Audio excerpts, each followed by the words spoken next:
एक समय पूरी धरती पर डायनासोर का राज था। डायनासोर ने लगभग 14 करोड़ सालों तक पृथ्वी पर राज किया। डायनासोर की कई हजार प्रजातियां विद्यमान थी, जिनमें कुछ शाकाहारी थे, कुछ मांसाहारी थे, कुछ शांत स्वभाव के थे और कुछ बहुत ही हिंसक और खतरनाक थे। उस समय के डायनासोर पृथ्वी के सबसे सफल जीव है। लेकिन कौन सी ऐसी घटना घटी है जिससे करोड़ों साल धरती पर राज करने वाले डायनासोर पूरी तरह खत्म हो गए? इसके पीछे की क्या कहानी है, आइए इस वीडियो के माध्यम से पूरे विस्तार से जानने की कोशिश करते हैं। डायनासोर के अंत की शुरुआत लगभग 65 करोड़ साल पहले धरती पर मौसम सामान्य था। सारी प्रजातियां आराम से अपना जीवन व्यतीत कर रहे थे। कुछ समय डायनासोर पृथ्वी पर सबसे अधिक पाए जाने वाले जीव थी, लेकिन शायद उनकी किस्मत में यह पहले से ही मंजूर था कि उनका अस्तित्व समाप्त हो जाएगा। बात कुछ ऐसी थी, एक छोटा क्षुद्रग्रह का टुकड़ा जो सुदूर अंतरिक्ष से आ रहा था।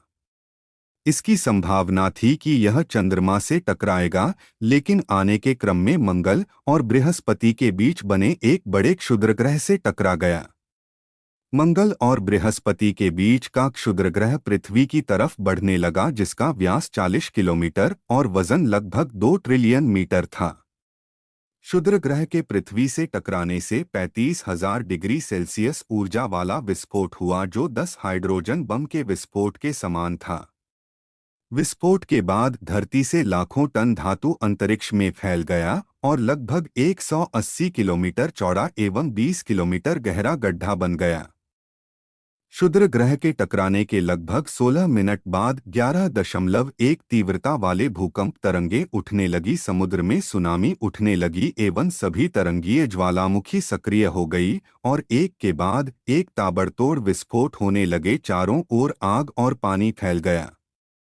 मात्र 40 मिनट में तापमान 100 डिग्री सेल्सियस और पहुंच गया एवं 90 मिनट बाद तापमान 200 डिग्री सेल्सियस पर पहुंच गया। इसी क्रम में धरती के लगभग 90% प्रजातियां नष्ट हो गई। कुछ बड़ी प्रजातियां जैसे डायनासोर तो बच गए, लेकिन खाने पीने के अभाव में मारे गए। बची हुई 10% प्रजातियों में वैसे जीव है जिनका वजन 30 किलोग्राम से कम था। इसमें कुछ रहने वाला जीवित है तो कुछ बंदर की जैसी प्रजाति वाले जीव। फिर मौसम सामान्य हो गया और बचे हुए जीव अपना गुजर बसर करने लगे। फिर लगभग 47 करोड़ साल पहले बदलाव शुरू हो गया। टेक्टोनिक प्लेट में हलचल शुरू हुई और भारतीय उपमहाद्वीप एवं एशियन महाद्वीप के टेक्टोनिक प्लेटों के टकराने से हिमालय पर्वतमाला उभर कर सामने आया, जिस पर विश्व की सबसे ऊंची शिखर श्रेणी स्थित है।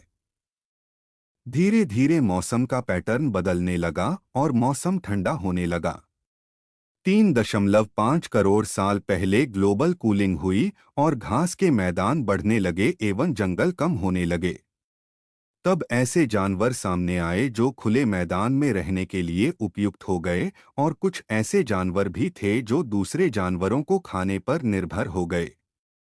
1 करोड़ साल पहले पृथ्वी वर रूप लेने लगी, जिससे आज हम देख रहे हैं, महसूस कर रहे हैं और जी रहे हैं। मानव जीवन की उत्पत्ति की कहानी लगभग 40 लाख साल पहले टेक्टोनिक प्लेटों में एक बार फिर हलचल हुई और अफ्रीका के पूर्वी हिस्से में नई पर्वत श्रेणियां ईस्ट अफ्रीकन रिफ्ट वैली का निर्माण हुआ।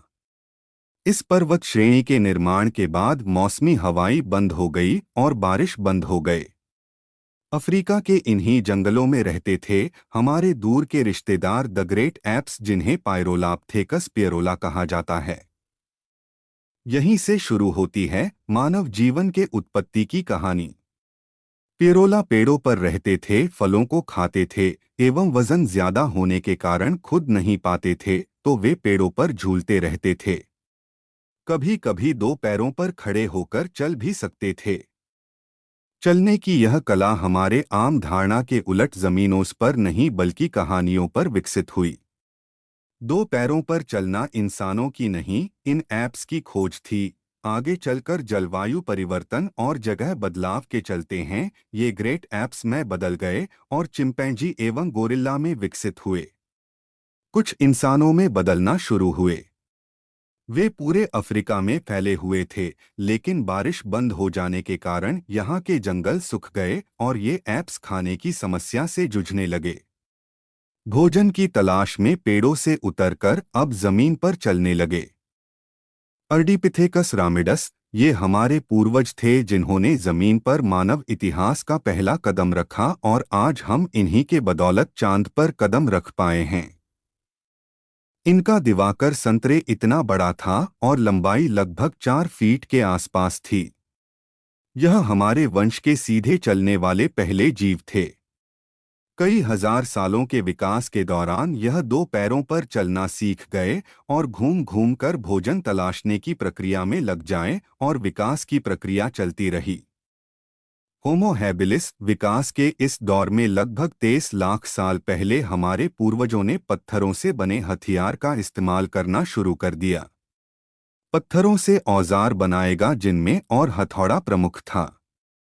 हथौड़े के उपयोग ने हमारे अंगूठे और अंगुलियों को मजबूती प्रदान की जिससे हम कुशलता से इसके इस्तेमाल में सक्षम हुए और सामूहिक रूप से शिकार पर जाने लगे। इसके दौरान हमारे दिमाग के आकार में थोड़ी वृद्धि हुई। होमो इरेक्टस आग की खोज ने मानव जाति के विकास में क्रांतिकारी परिवर्तन लाया।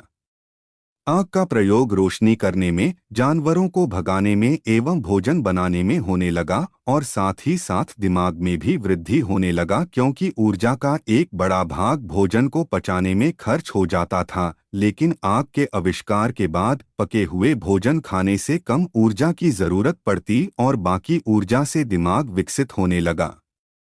2 लाख साल पहले इंसानों ने अपना रूप ले लिया।